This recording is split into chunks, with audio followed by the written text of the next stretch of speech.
Silakan duduk. Shalom. Mas Purwoko, ini di pendet. Amin. Kacamata? Enggak bisa baca. Ya, hari ini kita ada di hari yang ketiga. Terima kasih untuk adik-adik PAW yang sudah melayani kita. Hari ini kita belajar tentang hati yang dipersiapkan, gitu ya. Jadi 2 hari, hari pertama, hari kedua kita bicara menanti, gitu ya. Menanti dan menanti. Sekarang kita berbicara tentang hati yang dipersiapkan atau mempersiapkan hati. Dan hari ini kita mau belajar lagi dari satu tokoh, ya. Tokoh ini saya sudah pernah bahas panjang lebar beberapa waktu yang lalu. Mungkin sebagian kita lupa, tetapi kita mau kembali menggali tentang tokoh ini. Tokoh ini cukup terkenal, tetapi sayangnya terkenal dengan keburukannya. Namanya Yudas Iskariot. Ya, saya yakin kita semua tahu siapa dia, dan kita tidak mau jadi seperti dia. Karena itu seingat saya tidak pernah ketemu orang yang namanya Yudas. Gak pernah ya? Pasti namanya siapa namanya? Yohanes, Matius, ya, Yusuf, Yakub. Waduh ya, tapi kalau Yudas kayaknya nggak pernah gitu ya. Saya nggak pernah jumpai orang yang namanya Yudas gitu ya. Entah saya yang kurang jauh mainnya atau memang tidak ada. Tetapi ini menunjukkan bahwa orang tidak mau jadi Yudas. Ya, orang tidak mau jadi Yudas. Karena Yudas ini terkenal dengan pengkhianatannya yang paling fenomenal, yaitu dia mengkhianati Tuhan Yesus, gitu ya. Nah, kita mau belajar sedikit tentang Yudas. Yudas ini berkhianat, tapi apa sebabnya? Banyak yang mengatakan ini berhubungan dengan Yohanes 12 ayat 4 sampai dengan 6. Mari kita buka dan kita baca. Yohanes 12 ayat 4 sampai dengan 6. Ini bicara tentang seorang perempuan yang memberikan minyak untuk membasuh kaki Yesus. Tetapi Yudas Iskariot, seorang dari murid-murid Yesus yang akan segera menyerahkan dia, berkata, "Mengapa minyak narwastu ini tidak dijual 300 dinar dan uangnya diberikan kepada orang-orang miskin?" Hal itu dikatakannya bukan karena ia memperhatikan nasib orang-orang miskin, melainkan karena ia adalah seorang pencuri. Ia sering mengambil uang yang disimpan dalam kas yang dipegangnya. Karena dasar ini, maka banyak yang menafsirkan bahwa Yudas menjual Tuhan Yesus karena memang yang dicari uangnya. Karena dari ayat yang tadi kita baca, kita bisa memperkirakan karakter daripada Yudas ini. Rupanya dia orang yang suka duit, ya, suka duit. Ya, saya yakin kita semua suka duit ya, tapi jangan sampai kita cintakan uang. Ya, kalau suka doang ya enggak apa-apa lah ya.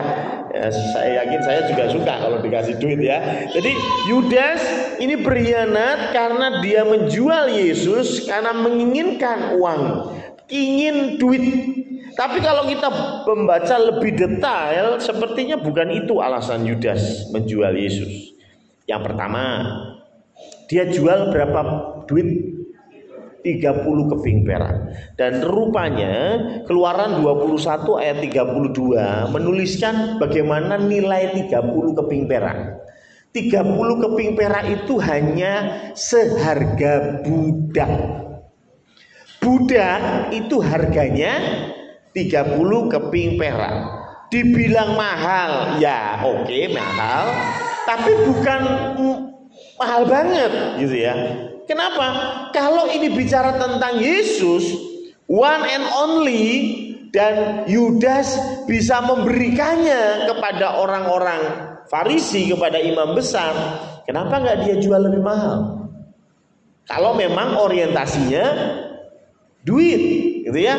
Kalau orientasinya duit, wah ini kesempatan emas. Kalau bisa bukan 30 keping perak, tapi 30.000 keping perak. Kan gitu ya.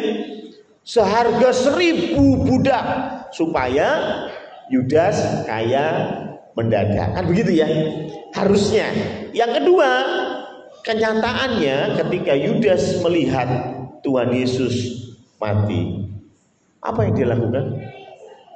Dia lempar uangnya ke bait Allah dan dia gantung diri. Aneh. Yang dia lakukan untuk uang, dia sudah dapat uang. Terus apa lagi? Kenapa dia menyesal? Kenapa dia buang uangnya ke bait Allah? Yang dicari memang duit toh. Duit sudah ada, sudah di tangan. Harusnya kan setelah itu dia pergi mabuk-mabukan, pesta poran gitu ceritanya, harusnya gitu ya. Tapi tidak. Maka dari itu saya melihat bahwa Yudas ini mengkhianati Yesus bukan karena duit. Terus pertanyaannya kenapa? Di dalam diri setiap kita itu hati ini selalu bercabang. Dan cabangnya itu hanya dua. Tidak ada banyak, hanya dua. Yaitu apa? Hati yang mau memenuhi keinginan Tuhan dan hati yang mau memenuhi keinginan diri sendiri. That's it. Itu aja. Kenapa Yudas menjual Tuhan Yesus?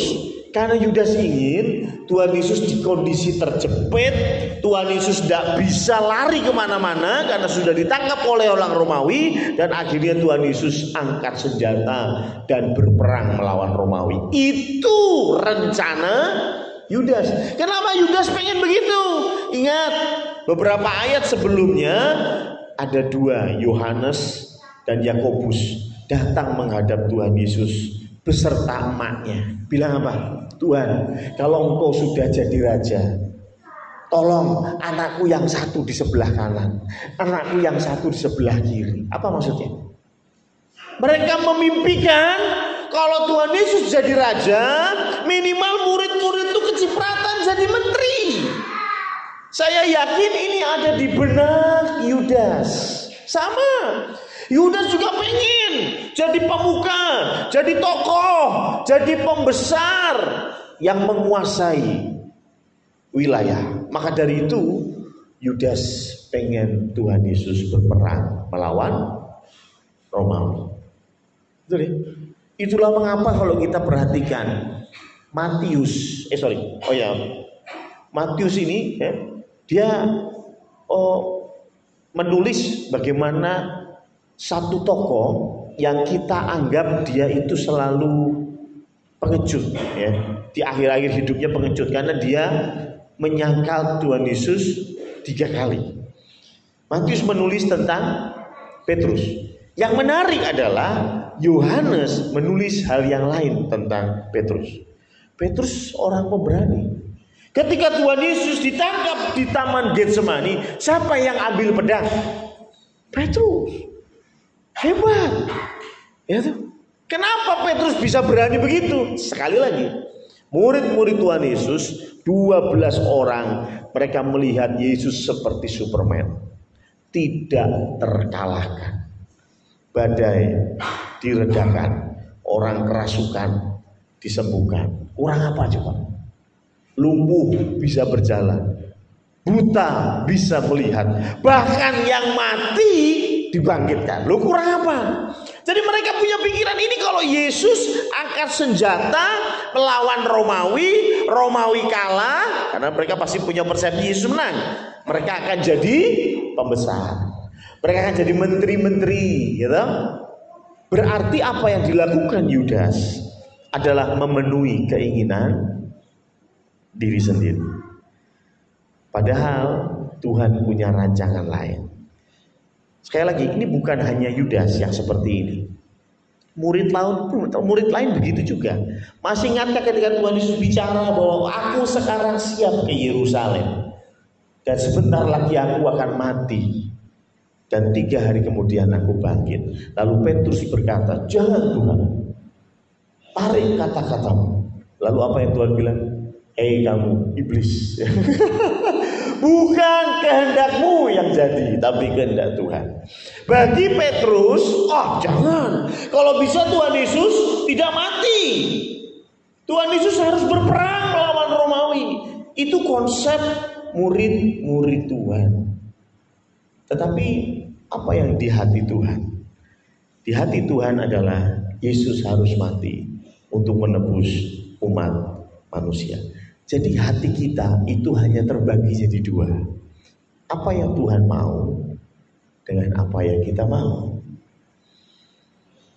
Kalau engkau datang ke gereja, engkau berdoa untuk usahamu, untuk bisnismu, terus Tuhan tidak jawab, lalu engkau pindah gereja dan bilang, gereja ini kurang urapan. Karena saya berdoa di sini, usaha saya sama aja. Loh, sebentar. Berarti yang ada di hatimu keinginan siapa? Diri sendiri. Betul ya? Keinginan diri sendiri. Maka dari itu kita harus seperti Yohanes Pembaptis. Di dalam Yohanes 3 pas ayat 30 mengatakan begini, biarlah dia semakin besar dan aku semakin kecil. Maksudnya apa? Dalam hati kita haruslah apa yang Tuhan mau semakin dominan daripada yang kita mau. Ada lagunya kayaknya ya, sekolah minggu ya. Biar dia semakin bertambah dan aku semakin berkurang. Nama Yesus saja disembah. Ku di tempat paling belakang. Betul? Dan kadang-kadang kita berpikir bahwa bagaimana ya bisa seperti itu? Caranya kita harus dekat dengan Tuhan. Caranya kita harus punya hubungan dengan Tuhan. Ini menarik. Saya mau bandingin Yudas dengan satu tokoh lain yang saya kira semua orang juga sudah kenal. Namanya Zakheus. Ada lagunya? Zakheus orang pendek gitu ya. Yang menarik apa? Yudas ini sudah ketemu Tuhan Yesus, sudah ikut Tuhan Yesus, sudah kenal Tuhan Yesus minimal 3 tahun 4 bulan. Karena itulah pelayanan Tuhan Yesus. 3 tahun 4 bulan Yudas bersama-sama dengan Yesus, kemana-mana sama Yesus, tidur bareng, makan bareng, pelayanan bareng. Luar biasa. Coba kita bandingkan sama Zakheus. Oke. Bahkan Zakheus tidak tahu seperti apa Yesus. Ya kan? Makanya dikisahkan dia naik pohon ara. Kenapa dia naik pohon? Karena dia nggak ngerti yang mana sih, yang Yesus itu yang mana sih? Gue pengen lihat. Makanya itu dia naik ke pohon, dia cari yang ada di center, yang di pusat kerumunan itu pasti Yesus. Maka dari itu dia naik ke pohon dan lihat, wah itu Yesus. Jadi dia itu baru ketemu sekali. Mungkin baru beberapa menit ketemu. Tapi yang menarik apa? Zakheus bilang, aku akan kembalikan 4 kali lipat dari apa yang sudah aku peras. Betul? Aku akan berikan hartaku kepada orang-orang miskin. Lalu Tuhan bilang apa? Hari ini juga ada keselamatan di rumah orang. Apa maksudnya? Kadang-kadang kita merasa kita ini sudah, tanda kutip ya, hatinya sudah hati kepada Bapa. Karena apa? Karena kita menilai, kita dekat dengan Tuhan. Kita menilai, saya sudah aktif di PAW, saya aktif di panitia, saya aktif ke gereja, KPK nggak pernah bolong, doa selapsa bisa dicek, saya selalu datang. Maaf, jangan-jangan kita Yudas. Ya, 3,5 tahun bersama Yesus, kemana-mana bersama Yesus. Di mana ada Yesus, di situ ada Yudas. Tapi hatinya tetap buat diri sendiri. Tetapi ada orang yang datang ke gereja baru 1 hari, tetapi pulang dengan pertobatan. Ya. Tahu bedanya ya? Perbedaan dua tokoh ini menarik. Karena itu Tuhan mau hati kita harus ada pertobatan. Percuma engkau dekat dengan Tuhan. Percuma tiap minggu datang ke gereja. Percuma kalau di dalam hatimu tetap keinginan daging. Keinginan daging itu bukan sesuatu yang berat. Oh, kalau pengen berzina, pengen mencuri itu keinginan daging. Enggak. Keinginan daging apapun yang kita mau untuk diri kita sendiri. Makanya Yohanes tadi bilang, biarlah dia semakin bertambah, bukan aku hilang, tapi aku semakin berkurang. Coba kita cek di dalam hidup kita. Satu hari saja, 24 jam saja. Berapa banyak yang kita lakukan untuk keinginan kita, dan berapa banyak yang kita lakukan untuk keinginan Tuhan. Harusnya semakin lama Yesus semakin dipermuliakan. Betul kan? Dalam 7 hari seminggu, berapa hari kau berikan untuk Tuhan?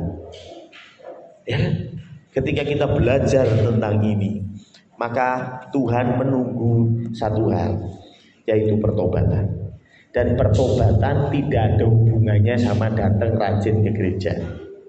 Maaf ya, pertobatan tidak ada hubungannya dengan Anda rajin ikut doa Selasa. Bukan berarti saya berkata bahwa gak usah ikut doa Selasa, gak usah ikut kebaktian. Bukan. Tetapi itu tidak bisa dijadikan tolak ukur. Tuhan merindukan pertobatan. Pertobatan koyo ngopo? Pertobatan koyo Sakeus. Apa sih pertobatan Sakeus?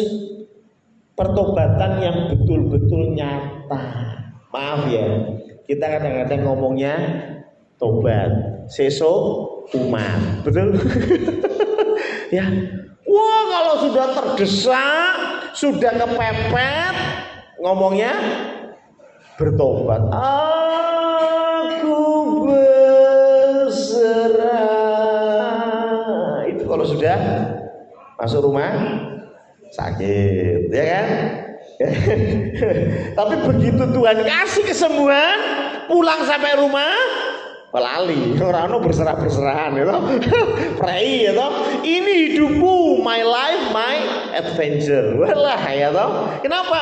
Karena kita bertobat hanya di bibir. Tapi Sakeus, saya yakin dan percaya, memang Alkitab tidak tulis setelah itu apakah dia lakukan. Tetapi saya yakin karena Tuhan Yesus bilang apa? Hari ini juga ada pertobatan, ada keselamatan di rumah ini. Artinya Sakeus betul-betul lakukan itu.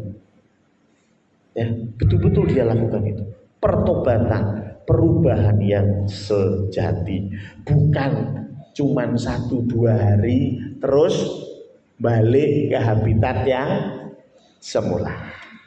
Ya. Bukan, tetapi hati yang mau terus memuliakan Tuhan. Saya undang tim musik maju ke depan untuk menutup perenungan ini. Ada satu cerita yang menarik, yaitu apa? Lukas 15 juga menulis hal yang sama. Ada anak bungsu dan anak sulung. Anak bungsu minta uang, pergi jauh. Anak sulung bersama-sama dengan bapak. Tapi yang menarik apa? Ketika anak bungsu pulang, anak sulung protes. Dan ketika anak sulung protes, bapaknya menjelaskan. Coba kita buka di dalam Lukas 15 ayat yang ke 31.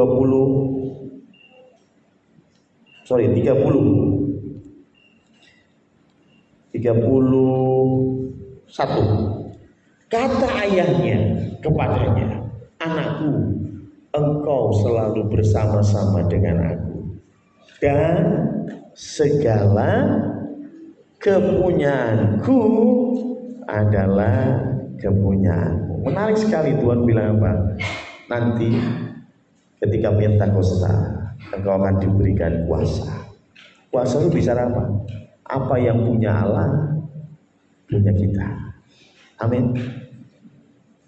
Maka dari itu kata-kata kita itu punya kuasa. Amin. Amin. Tapi ingat, kalau kita punya itu semua, kita harus paham kita juga harus punya hati seperti hati Bapa. Teman saya punya teman, dia orang Fak-Fak. Fak-Fak itu Papua. Pendeta senior, umurnya mungkin 70-an seperti ayah saya lah. Tapi yang menarik, saya dapat cerita dari banyak orang. Ini pendeta luar biasa. Kenapa? Karena ketika pendeta ini berkata, saya mau membesarkan jemaat Tuhan, saya mau membesarkan gereja, saya mau meninggikan nama Tuhan. Sometimes, kadang-kadang, saya nggak berkata semuanya ya. Kadang-kadang yang ditinggikan hanya sinodenya, yang dibesarkan hanya gerejanya. Makanya kita mengenal namanya mega church, gereja yang besar sekali, sehingga bisa menampung puluhan ribu jemaat. Sekali kebaktian full. Saya nggak berkata itu buruk, tapi kenalan saya ini, dia orang yang sudah cukup senior, dan dari cerita teman-teman yang lain, mereka bilang begini, Pak Pendeta ini luar biasa. Kenapa? Gerejanya kecil, paling jemaatnya nggak nyampe 100 orang. Tapi yang menarik, ketika ada calon hamba Tuhan, calon pendeta, ya mungkin kayak Stephen begitu ya, praktek di tempat dia akan mulai memikirkan tempat pelayanan. Dia buka pospay, dan tanda kutip si Stephen ini suruh melayani di sana. Dan yang menarik lagi, jemaat-jemaat yang tinggal dekat sana sama pendeta ini diusir. Besok minggu kamu nggak usah kebaktian sini lagi, kebaktian di sana. Loh, tapi Pak Pendeta saya mau disudah, kamu ikutnya ke sana. Rumahmu lebih dekat di sana. Akhirnya apa? Gerejanya ya paling 80-90 orang, nggak banyak. Gerejanya kecil, sederhana. Tapi orang bilang bahwa Pak Pendeta ini melahirkan puluhan gereja kecil-kecil yang lain. Dari pelayanannya ada banyak gereja-gereja kecil muncul. Mungkin kalau dia hanya memandang apa yang dia inginkan, bukankah lebih enak dikumpulin semua itu? Dia akan punya mega church. Betul ya? Coba aja kalau gereja 100 orang, dia punya 20 gereja kecil-kecil, 2000 orang. Dia akan jadi gembala, karena ada banyak pendeta-pendeta di bawah dia. Betul ya? Saya nggak berkata bahwa gereja besar salah, enggak, saya nggak bilang begitu. Di balik kekuatan gereja-gereja besar kita juga perlukan itu. Ya, mereka bisa bikin sesuatu yang kita nggak bisa bikin. Ya, tapi maksud saya begini, bukankah Paulus juga lakukan hal yang sama? Paulus yang ngumpulin dan membesarkan gereja sampai menjadi mega church, enggak.